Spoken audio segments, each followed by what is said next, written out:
Nós vamos aprender agora a utilizar o método markup para formar preço de venda de um determinado produto, certo? Então, o que é esse markup? Esse markup não é nada mais nada menos do que um método que a gente utiliza para formar preço. Ele é um indicador, um coeficiente que a gente calcula e aí, através desse coeficiente, desse indicador, a gente aplica ele em uma fórmula e chega num determinado preço de venda. Mas como assim preço de venda?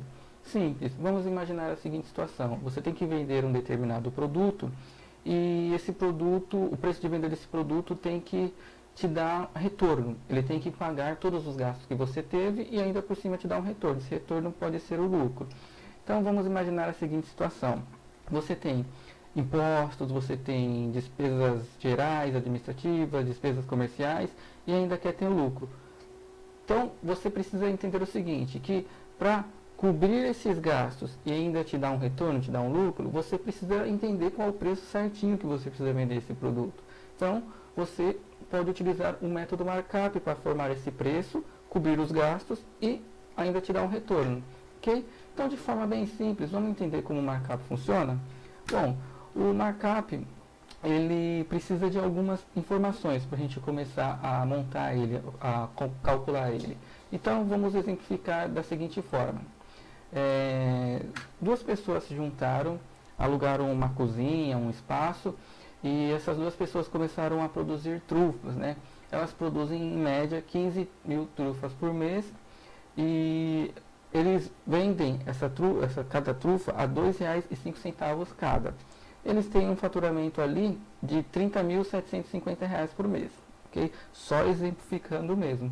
Porém, eles perceberam que eles tiveram prejuízo. Por algum motivo, eles tiveram prejuízo e a suspeita está justamente no preço de venda. Alguma coisa eles fizeram errado, que o preço de venda não tá legal, não está retornando, não está cobrindo os gastos e dando o retorno que eles esperavam. Então, vamos lá. Primeira informação nós já temos, que é o faturamento, a receita de vendas, ok? Então a gente só precisa saber o quanto que foi faturado no mês anterior, quanto que foi vendido, né? Pode ser recebido, pode ter ainda a receber, mas é o faturamento, ok? Vamos lá. Segunda informação, imposto sobre vendas, de maneira bem hipotética mesmo. Vamos imaginar que sobre esse faturamento eles pagaram o equivalente a 12% de imposto, que dá R$ 3.690. Certo? Terceira informação, despesas gerais administrativas. O que são essas despesas? De forma simples também. É a despesa que você tem ali para a manutenção do ambiente. Numa cozinha onde se fabrica doces, por exemplo, você tem que manter o local higienizado. Então você tem o custo com os produtos de limpeza. Você tem que manter contatos com clientes. Então você tem o custo da conta de telefone. Você tem os gastos com material de escritório, né? E assim sucessivamente. Essas são as despesas administrativas, despesas gerais ali do local, digamos assim. Vamos lá, vamos imaginar que, não sendo alta essa despesa, deu 3.540 por mês. É a média que eles têm com despesa administrativa. E as despesas comerciais, o que são? São aquelas despesas relacionadas à venda, ok? Comissão de vendas, bonificação por alcançar uma meta de venda, são despesas comerciais. Então vamos imaginar a seguinte situação: esses dois sócios, eles produzem as trufas, porém apenas um deles é responsável por vender todo o estoque, as 15 mil trufas produzidas. É uma responsabilidade grande, né? Vender todo esse estoque. Então ficou acordado entre os dois o seguinte, que a cada 1.000 trufas que esse sócio vender, ele vai receber uma bonificação de R$ 420. A cada 1.000 trufas que ele vende, ele ganha uma bonificação de R$ 420. Só um exemplo, só uma simulação para a gente entender como funciona. Despesa comercial, 6.300, ok? Bom, agora vem uma parte que a gente precisa analisar com mais detalhe, que é o custo unitário. O que é o custo unitário? O custo unitário eu faço a seguinte pergunta para você: quanto que eles gastam para produzir uma única trufa? Então, produziu ali uma trufa apenas. Quanto foi gasto para produzir aquela única trufa? Esse valor que a gente tem que ter, esse cálculo que a gente tem que chegar. Vamos lá. Então, eles precisam, para produzir uma trufa, precisa de chocolate, precisa ter o recheio, precisa ter embalagem, usa o gás, usa energia elétrica, tem o aluguel do local, certo? Essas primeiras informações aqui, esses primeiros custos, são chamados custos variáveis. Esse daqui é o custo fixo, porque não varia conforme a produção. Não vamos entrar nesse detalhe, mas só para dividir certinho aqui. Vamos lá. Primeira informação. De chocolate, eles gastam por mês R$ 4.235. De recheio, R$ 5.230. De embalagem, R$ 1.985. De gás, R$ 3.250. R$ 2.485 de energia elétrica, R$ 2.430 de aluguel. Cheguei aqui no meu valor unitário de R$ 1,31. Mas o que é esse R$ 1,31? Simples. Vamos pegar aqui o exemplo do chocolate. Gastamos R$ 4.235 por mês com chocolate, certo? Só que desses R$ 4.235, nós produzimos 15 mil trufas. Então, pego esse valor, divido pela quantidade produzida, que são os 15 mil, e eu chego no valor unitário por chocolate. Ou seja, para produzir uma única trufa, a gente gasta 28 centavos, né? Eles gastam 28 centavos, que seja 35 centavos de recheio para produzir uma trufa, embalagem 13 centavos de uma trufa, gás, energia, aluguel, enfim, sucessivamente. A gente achou os custos por uma unidade. Somando esse total aqui, dá R$ 1,31. Então, para produzir uma única unidade de uma trufa, eu gasto R$ 1,31. Certo? Agora, aqui na minha tabelinha do markup, eu tenho DGA, que é a despesa geral administrativa, DCO, despesa comercial, IMP, imposto, e a margem de lucro desejada.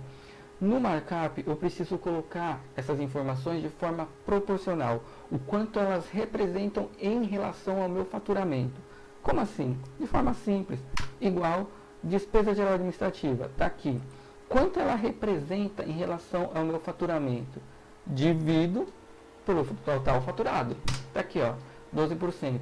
Para você, se você estiver acompanhando, se você estiver fazendo junto, vai dar um decimal, porque já fica como geral aqui. Eu prefiro deixar logo em porcentagem, porque fica mais fácil para ler o número, para ela entender a informação.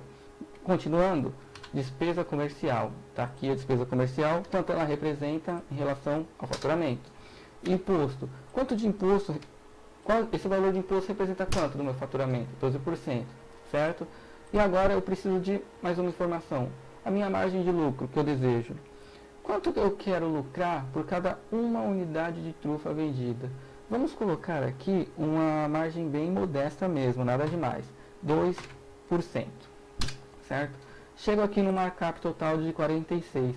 Esse 46 é a soma dessas porcentagens aqui, ok?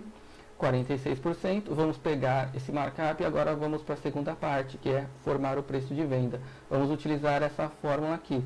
Preço de venda é igual ao custo unitário que divide 1 menos o markup. O que é esse 1 menos o markup? Esse 1, nas fórmulas financeiras, por exemplo, significa um todo, 100%, né? Então, 1 menos o markup.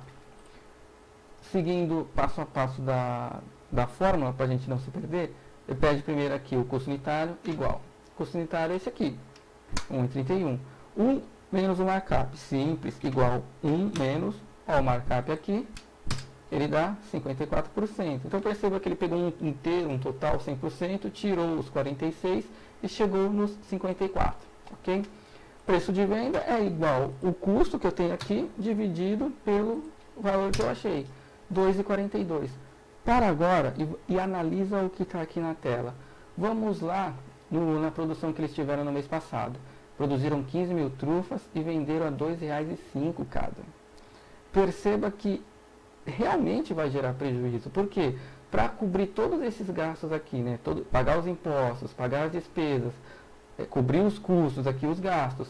E ainda com uma taxa de retorno de apenas 2%, eu precisaria vender por R$ 2,42 cada trufa, certo?